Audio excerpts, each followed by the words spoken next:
రాష్ట్ర స్థాయిలో మిత్రులు అక్కడ మాత్రం ప్రత్యర్థులు.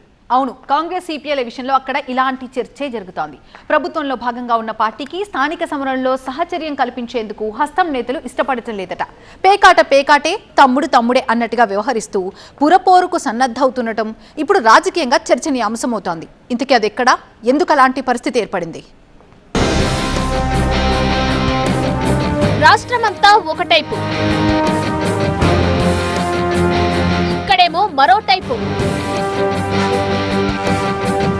కొత్తగూడెం కార్పొరేషన్ లో కొత్త రచ్చ. సిపిఐతో పొత్తుకు కాంగ్రెస్ ససేమిరా. తెలంగాణలో సిపిఐ అధికార కాంగ్రెస్ తో కలిసి ముందుకు సాగుతుందనే విషయం అందరికీ తెలుసు. అసెంబ్లీ ఎన్నికల మొదలు ఆ తర్వాత పార్లమెంట్, పంచాయతీ ఎలక్షన్లోనూ కలిసే నడిచాయి. మరో ఎరుపు దళం సిపిఎం ఈ పొత్తుకు దూరంగా ఉంటూ బయట నుంచే ప్రభుత్వానికి మద్దతునిస్తున్నా సిపిఐ మాత్రం కాంగ్రెస్ తో ఒక అండర్స్టాండింగ్ తో ముందుకెళ్తుంది. ఇటీవల ఖమ్మం వేదికగా జరిగిన సిపిఐ 100ఏళ్ల ఉత్సవాల బహిరంగ సభకు సీఎం రేవంత్ రెడ్డి కూడా హాజరై కమ్యూనిస్టులకు శుభాకాంక్షలు తెలియజేశారు. దోస్త్ మేరా దోస్త్ అంటూ తమ అనుబంధాన్ని గొప్పగా చెప్పారు. అలాంటి మిత్రపక్షాల మధ్య స్థానిక ఎన్నికలు చిచ్చుపెట్టినట్టు కనిపిస్తుంది. కొత్తగూడెం కార్పొరేషన్ లో ఇదో కొత్త రచ్చకు దారితీసేలా ఉంది. కార్పొరేషన్ పొత్తులో భాగంగా తమకు ఇవ్వాలని సిపిఐ కోరుతుంటే దీనికి స్థానిక కాంగ్రెస్ నేతలు ససేమిరా అంటున్నారట.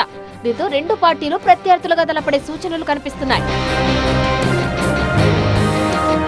ఎన్నికలేవైనా దాదాపుగా కలిసే పోటీ చేసిన ఈ రెండు పార్టీలు కొత్తగూడెం వేదికగా చెరోదారిని ఎంచుకునేలా కనిపిస్తోంది పరిస్థితి.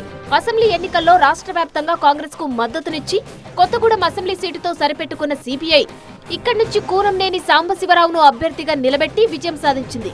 దీంతో రెండు పార్టీల బంధం బలంగానే కొనసాగుతుంది. అయితే అధికార పార్టీగా కొత్తగూడెంలో సిపిఐ నాయకుల పెత్తనాన్ని కాంగ్రెస్ శ్రేణులు జీర్ణించుకోలేకపోతున్నట్టు చాన్నాళ్లుగా ప్రచారం జరుగుతుంది. అదే ఈ రెండు పార్టీల మధ్య క్రమంగా గ్యాప్ ని పెంచేసింది. అది కాస్త పంచాయతీ ఎన్నికల్లో ప్రత్యర్థులుగా తలపడే పరిస్థితిని తీసుకొచ్చింది. అలా రెండు పార్టీలు లోకల్ గా తమ బలం నిరూపించుకొని పట్టు నిలుపుకునే ప్రయత్నం చేశాయని చెప్పొచ్చు. కొత్తగూడెంలో సిపిఐ ఎమ్మెల్యే ఉండడం, నియోజకవర్గమంతా ఆ పార్టీ నేతలదే పెత్తనం నడుస్తుండడం తమకు చిన్నతనంగా భావిస్తున్నారు కాంగ్రెస్ నేతలు. రాష్ట్రంలో అధికారంలో ఉండి జిల్లాలో 3 మంత్రులు ఉండి తామిలా ప్రతిపక్షం మాదిరి ఉండడమేంటని హస్తం నేతలు ప్రశ్నిస్తున్నారు. అందుకే మిత్రుడు మిత్రుడే, ఎలక్షనే అన్నట్టు పంచాయతీ ఎన్నికల నుంచి పట్టు బిగించే ప్రయత్నం చేస్తున్నారు. ఇప్పుడు స్థానిక ఎన్నికలు కూడా దగ్గర పడుతుండటంతో ఎంపీ రఘురాం రెడ్డికి కొత్తగూడెం బాధ్యతలు అప్పగించారు మంత్రి పొంగులేటి. వరుస పర్యటనలు, మీటింగ్లతో కొన్ని నెలల ముందు నుంచే స్థానికంగా ఎంపీ మకాం వేస్తే మంత్రి పొంగులేటి సైతం ప్రత్యేక దృష్టి పెట్టినట్టు తెలుస్తుంది. ఆయనే స్వయంగా రంగంలోకి దిగి గెలుపు వ్యూహాలు రచిస్తున్నారు.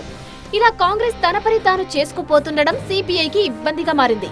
అందుకే కొత్తగూడెం కార్పొరేషన్ ను పొత్తులో భాగంగా తమకు ఇవ్వాలని ప్రతిపాదన పెట్టినట్లు తెలుస్తుంది. అయితే దీనికి కరాఖండిగా కుదరదని తేల్చి చెప్పేస్తున్నారట హస్తం నేతలు. ఈ ఎన్నికల్లోనైనా సొంతంగా పోటీ చేసి తమ బలమేంటో చూపించుకోవాలని లోకల్ అధికార పార్టీ నేతలు ఉవ్విళ్లూరుతున్నారట. మున్సిపరులో పొత్తు లేకుండానే పోటీ చేయాలని పట్టుబడుతున్నట్టు తెలుస్తోంది. ఇప్పటికే స్థానిక ఎన్నికలకు రిజర్వేషన్లు కూడా ఫైనల్ అయిపోయాయి. దీంతో అన్ని పార్టీల కంటే ముందుగానే ఖమ్మం జిల్లా కాంగ్రెస్ ముఖ్య నేతలు, కార్యకర్తలు సన్నాహక సమావేశం నిర్వహించారు. సీఎం సహా మంత్రులు కూడా హాజరై నేతలకు, కార్యకర్తలకు దిశానిర్దేశం చేశారు. అయితే అదే రోజు ఖమ్మంలో జరిగిన సిపిఐ 100ఏళ్ల ఉత్సవాల ముగింపు సభలో సీఎం పాల్గొనడంతో రాజకీయం ఏ మలుపు తీసుకుంటుందనే ఆసక్తి ఏర్పడింది. అయితే దేని దారి దానిదే అన్నట్టుగా కొత్తగూడెం కార్పొరేషన్ పీఠంపై అటు కాంగ్రెస్, ఇటు సిపిఐ ఆశలు పెంచేసుకుంటున్నాయి. ఎవరు వదులుకునేందుకు సిద్ధంగా కనిపించట్లేదు. పొత్తులపై ఇప్పటి వరకు క్లారిటీ కూడా రాలేదు. కొత్తగూడెంలో గెలిచి తీరాలనే పట్టుదలతో ఉన్న మంత్రి ఇప్పటికే 2 సార్లు కాంగ్రెస్ నేతలతో సమావేశాలు నిర్వహించారు. పొత్తు ప్రస్తావన మాత్రం ఎక్కడా తీసుకురావడం లేదు. దీంతో సిపిఐ, కాంగ్రెస్ ల మధ్య పోటీ తప్పదనే సంకేతాలు స్పష్టంగా కనిపిస్తున్నాయి. మరి కొత్తగూడెం కార్పొరేషన్ విషయంలో రాజకీయంగా మున్ముందు ఏం జరుగుతుందన్నదే ఇప్పుడు పొలిటికల్ సస్పెన్స్ గా మారింది.